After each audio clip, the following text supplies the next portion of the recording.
Hey everybody, welcome back to today's video. If you guys are new to the channel, I am Tanner Holmes and I race outlaw karts and sprint cars all over the West Coast and I document it for my YouTube channel. Now today we have an empty race trailer behind us. So our goal is to get it all loaded and be a little bit prepared for the weekend. Now it's Thursday night, Friday when you guys are watching this, and we are racing at the Roseburg Indoor this Saturday and Sunday for their 2020 Winter Showdown. The Winter Showdown is their big race they have every January. We won the race last year, brought home the big payday, and it was really cool to get our year started off that way. The Roseburg Indoor is about an hour and a half north of us here in Oregon, so we have to get through a few mountains to get there, and it's supposed to snow and all, so we plan on leaving Saturday morning. If the weather looks bad, we're gonna leave tomorrow night. Before we start loading everything though, I have a few things I want to show you guys. Let's start off with the first item. So I got some new race gloves. These are actually Velocita race gear, and they're the same colors as my old Simpsons. They're red, white, and black.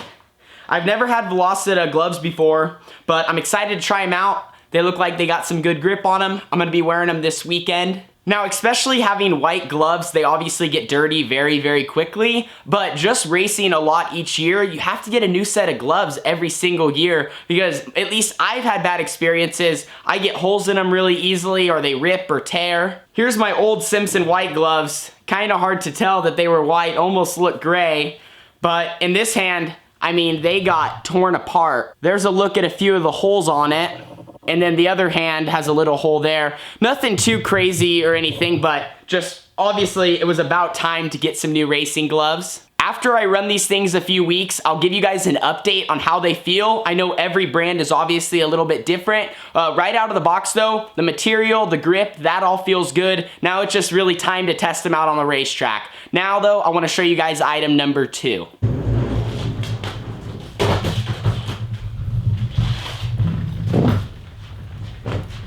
Got a new race bag here. This is a Bell helmet racing bag. First time taking it to the racetrack is gonna be this weekend, but I really, really like it. A huge upgrade from my last one. My last racing bag, well, let me just show you. Here was my old racing bag. It doesn't have any wheels, and there's not really a whole lot wrong with it besides it's just been around for about 5 years. Carly had it for about 2, and then she got a brand new bag, and then I had it for a few more years. And it works, it doesn't have very many compartments. I mean, it has one on each side here and then a big compartment, but it's just really hard to store stuff. You kind of just end up throwing it all in there. So now that I have a really nice roller bag that I can take wherever I go, and it has a bunch of compartments.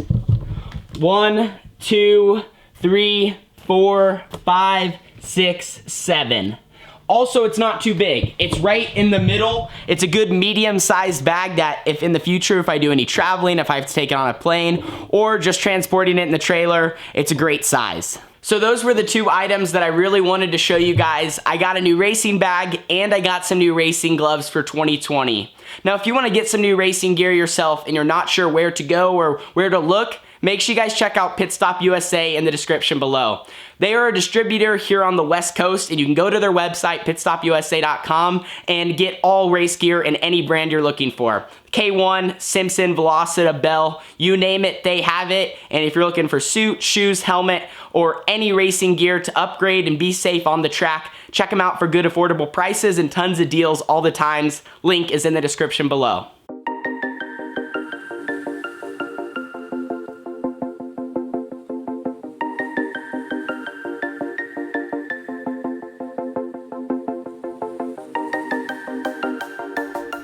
It might not look like a whole lot. We got a few fuel tanks here we're bringing as a backup in case we do have any issues with our 450. I'm gonna talk a little bit more about our 450 here in a second. Let's just show you the trailer first.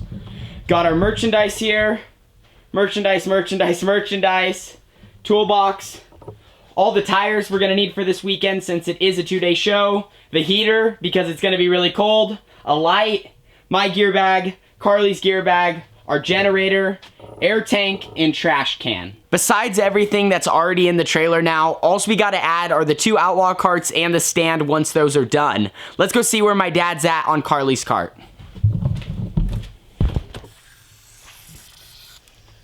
All right, Dad, what are you up to? Just doing a little bearing maintenance. We just got done washing a little bit ago, making sure we don't have any water in our bearings. Don't need anything special. Little tri-flow. And you don't need any special ceramic bearings, because if you do your bearing maintenance every week, you shouldn't have any problems with anything. So just take them over and put them on the car after you lube them all up.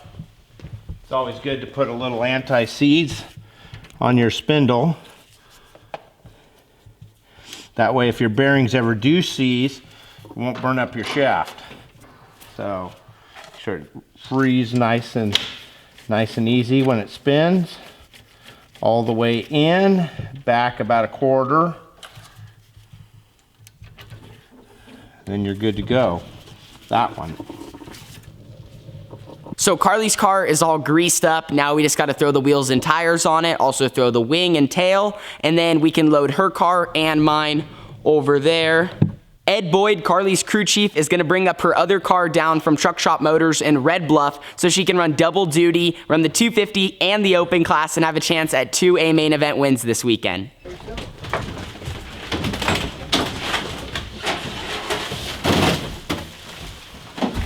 right, gotta go all the way over.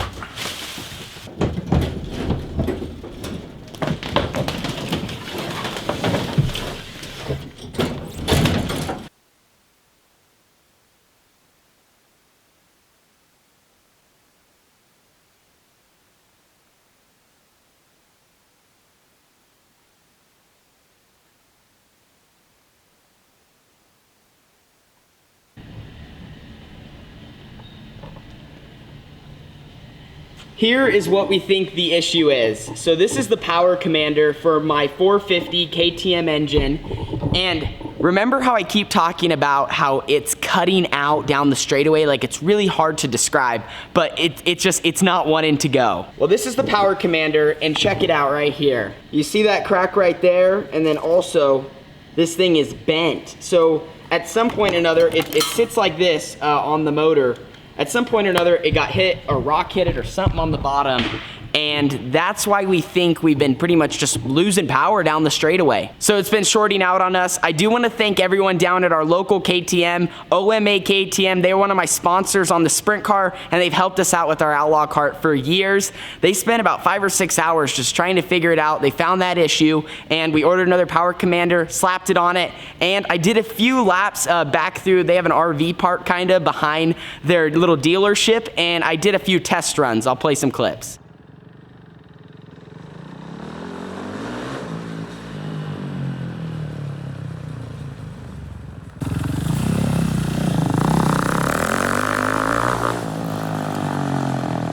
Now, I didn't get on the gas very hard because it was rough and it just had rained, but it didn't feel bad. I guess we won't really know until we get to the racetrack if it's gonna run or not, but once again, shout out to all the guys at OMA KTM for being a sponsor and supporter of our racing. Anyway, that's gonna end the video. The trailer's all loaded up. It's time to go eat some dinner, and we are one night ahead of schedule because tomorrow, if we do decide to leave or if we don't, we just get to take the night off. So I'll see you guys all in the next video. Thank you guys, deuces.